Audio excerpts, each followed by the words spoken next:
Good morning. मैं सूर्यकांत विश्वकर्मा राष्ट्रीय inter college में आपका आप सभी का स्वागत करता हूँ। प्यारे छात्रों, इसके पहले वाले कक्षा में हम सभी लोग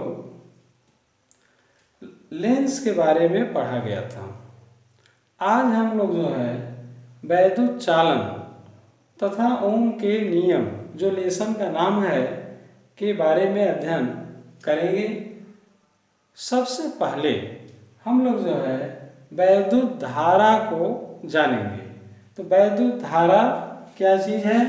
तो उसे हम लोग कह सकते हैं आवेश प्रवाह के दर को वैद्युत धारा कहते हैं। इसे I से प्रदर्शित किया जाता है। वैद्युत धारा को किससे प्रदर्शित करेंगे? I से। दर मतलब होता है समय। I बराबर Q बाई T, इसका यह सूत्र हो गया। Q क्या है? आवेश है। I क्या है? वैद्युत धारा है। और T क्या है यहाँ पे? तो हम लोग बता देंगे, जान जाएंगे कि T जो है समय है। यहाँ पे इसमें जो है इम्पॉर्टेंट पॉइंट यह है कि यह जो धारा I है वह कैसी राशि है?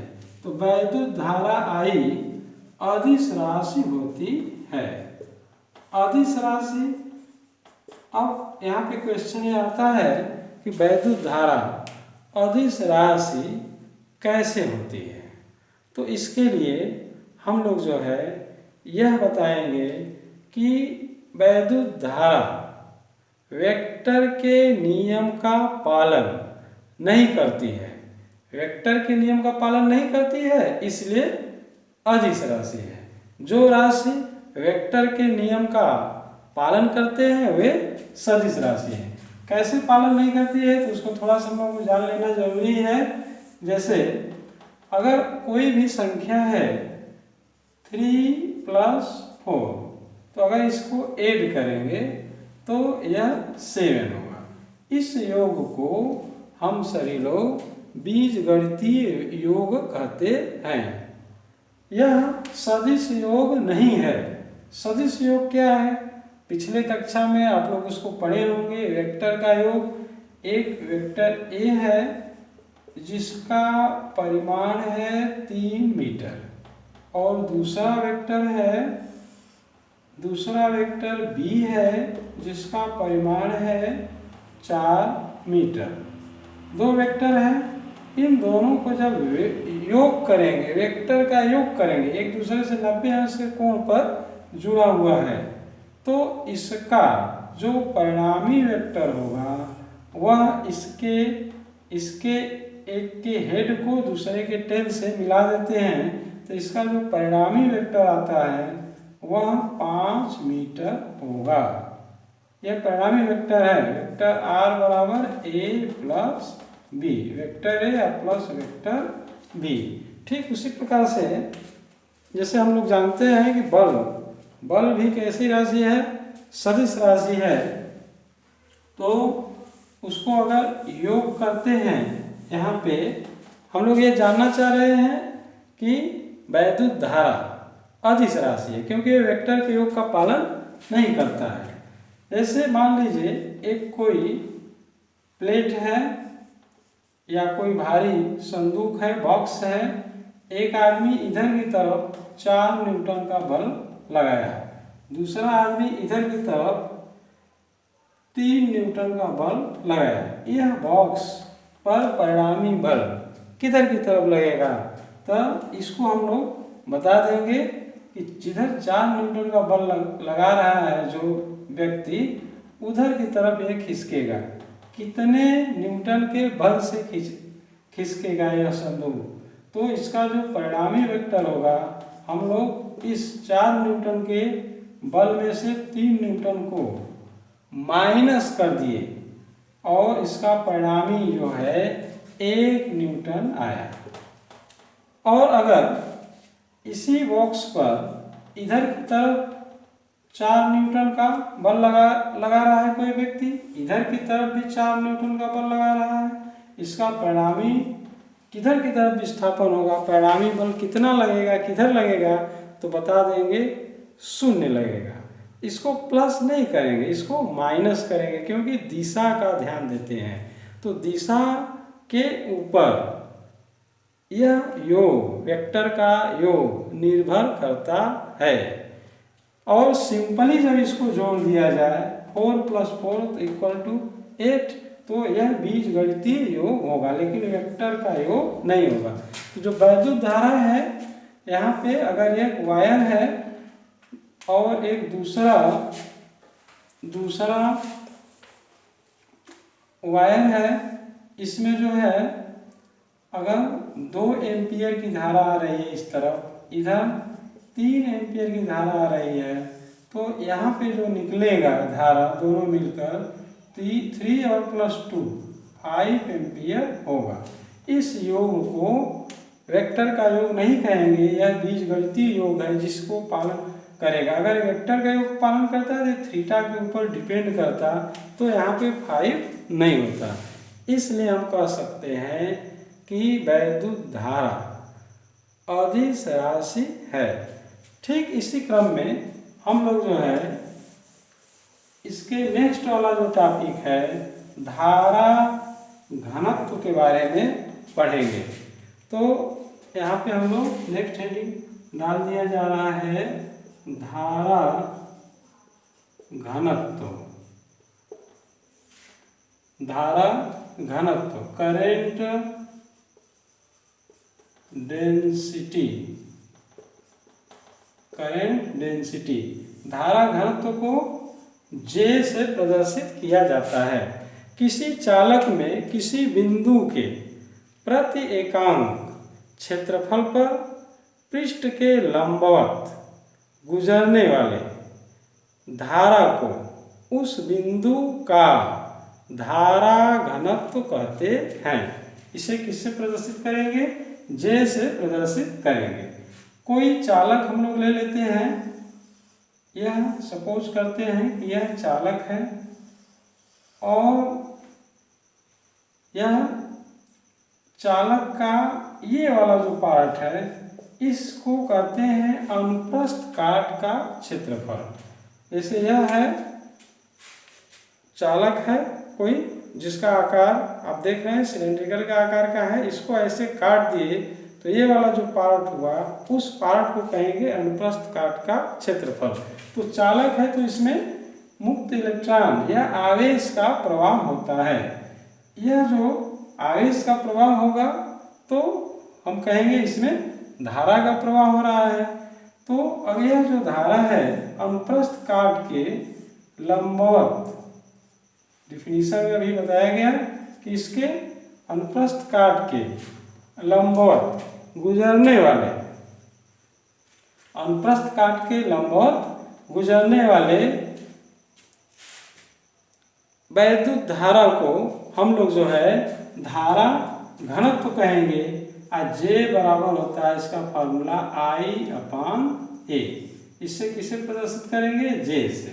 अब यहाँ पे हम लोग यह देख सकते हैं कि सपोज करिए कि यह जो अनुप्रस्थ काट का क्षेत्रफल है यह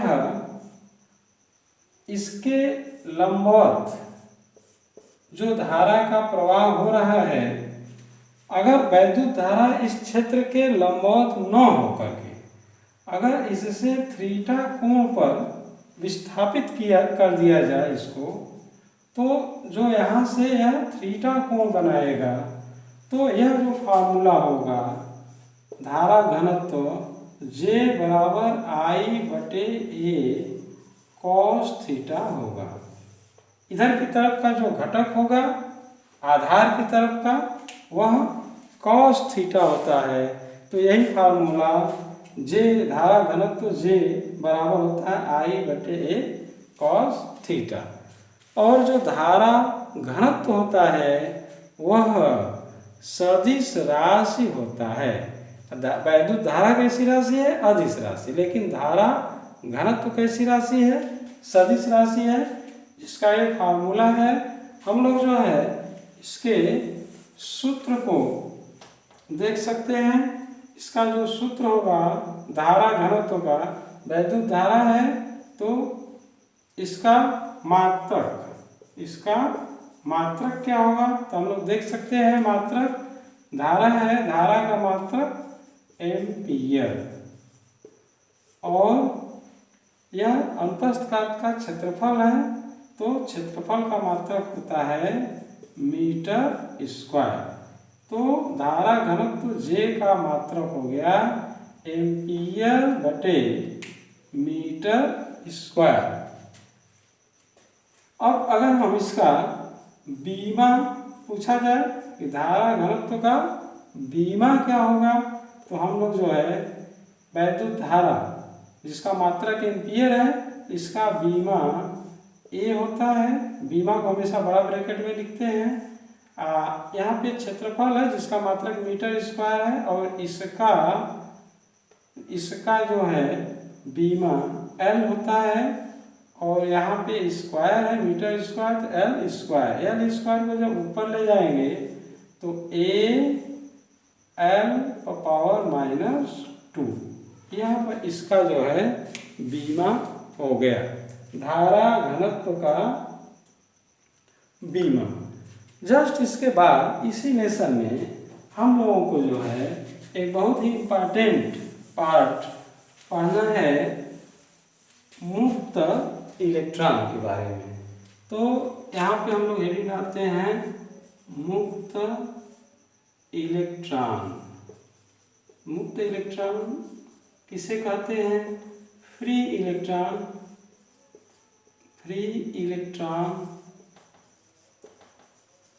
किसे कहेंगे। तो सबसे पहले इसको हम लोग समझ लेंगे कि कोई भी वस्तु है वह ढेर सारे एटम से मिलकर के बना है, चाहे सिल्वर ले लिए, चाहे कॉपर ले लिए, चाहे एल्युमिनियम प्लास्टिक कुछ भी ले लिए, वह ढेर सारे एटम से मिलकर के बना है। जैसे सोडियम ले लिया आपने, तो सोडियम का संकेत Na होता है, सोडियम का राड हमने ले लिया, एक इतना बड़ा राड ले लिए हम, तो उसमें कई असंख्य एटम्स से मिल करके बना हुआ है सोडियम का राड।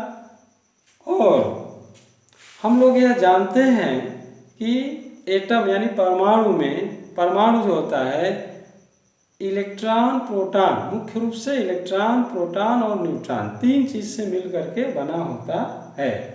अब जो है अगर वो सोडियम का राड है तो हम लोग इसको जानते हैं, इसका परमाणु क्रमांक 11 है, और यहाँ पे हम लोग देख सकते हैं कि सोडियम के बीच में नाभिक होता है, नाभिक में प्रोटॉन और न्यूट्रॉन होता है, इसके बाहर इलेक्ट्रॉन होता है जो चक्कर लगाते रहते हैं। इलेक्ट्रॉन पे कौन सा आवेश होता है, तो माइनस, प्रोटॉन पे प्लस और न्यूट्रॉन उदासीन होता है। मुख्य रूप से इन्हीं तीनों से मिलकर के एटम का निर्माण होता है। अब जो है अगर इसका इलेक्ट्रॉनिक विन्यास करेंगे सोडियम का, तो यह 2, 8 और 1 सब मिलाकर के 11 हो गया, 1s2, 2s2, 2p6, 3s1। कहने का मतलब इसके बाहरी कक्षा में, सोडियम के बाहरी कक्षा में एक इलेक्ट्रॉन होता है। अब अगर इस एटम को कहीं बाहर से ऊर्जा मिल जाए, तो जो सबसे बाहरी कक्षा में इलेक्ट्रॉन होगा, इसके अंदर के तो 8 इलेक्ट्रॉन हैं, जो सबसे बाहरी कक्षा में इलेक्ट्रॉन है वह सबसे पहले, अगर कहीं बाहर से रगड़ दिए चाहे गर्म कर दिए, तो सबसे पहले यह बाहरी कक्षा वाला इलेक्ट्रॉन ऊर्जा को प्राप्त करेगा, और इसकी ऊर्जा पहले से ही अधिक है। और जब यह इलेक्ट्रॉन ऊर्जा प्राप्त करेगा तो यह अपनी कक्षा को छोड़ करके निकल जाएगा, मुक्त हो जाएगा। इस इलेक्ट्रॉन को हम लोग कहते हैं मुक्त इलेक्ट्रॉन, फ्री इलेक्ट्रॉन। यानी इसकी परिभाषा मुक्त इलेक्ट्रॉन का क्या हो गया, तो हम लोग इसको कह सकते हैं कि वे इलेक्ट्रॉन जो नाभिक से दूर होते हैं तथा थोड़ी सी ऊर्जा देने पर अपनी कक्षा को छोड़ करके, अपने बंधन ऊर्जा को, नाभिक के बंधन ऊर्जा को छोड़कर, अपनी कक्षा को छोड़ करके बाहर निकल जाते हैं तथा चालक में अनियमित गति करने लगते हैं। ऐसे इलेक्ट्रॉन को मुक्त इलेक्ट्रॉन कहते हैं। तो मुक्त इलेक्ट्रॉन की परिभाषा यही है, आप लोग इसको याद रखेंगे। हम लोग जो है नेक्स्ट पीरियड में इसी मुक्त इलेक्ट्रॉन को पढ़ा जाएगा तथा इसी के आधार पर चालक, कुचालक, अर्धचालक की व्याख्या को हम लोग व्याख्या किया जाएगा, उसको समझा जाएगा। धन्यवाद।